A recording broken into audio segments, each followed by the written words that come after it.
était aux alentours de 13h30, donc il y a très peu de temps, lorsque devant la préfecture de police, un homme est arrivé en courant vers les policiers qui étaient en garde statique à ce moment-là devant le bâtiment, et il a voulu se saisir de l'arme de l'un de ces policiers qui tout de suite a voulu le maîtriser, mais l'homme en question lui a mis un coup de poing. Donc 2 autres policiers sont arrivés immédiatement sur place pour lui venir en aide.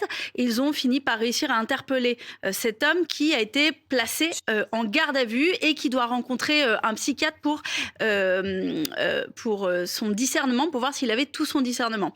Sur lui, les policiers ont retrouvé un morceau de verre, donc ils ne savent pas à ce stade si ce morceau de verre a été utilisé dans la cohue lorsqu'il a été interpellé. En tous les cas, l'un des policiers est blessé légèrement au doigt, à la main, pardon. Un autre policier a une fracture au doigt. On parle de blessures relativement légères, néanmoins, Oui. par rapport à ce qu'il aurait pu advenir, vu qu'il avait ce morceau de verre sur lui.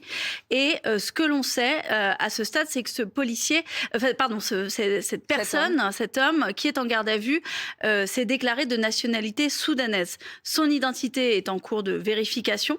Donc pour l'instant, il n'y a pas encore suffisamment d'éléments pour en savoir plus sur son profil. Nous avons écrit au parquet de Paris et au parquet national antiterroriste pour savoir s'ils se saisissaient, s'ils étaient en observation, parce que on parle d'un homme qui attaque des policiers,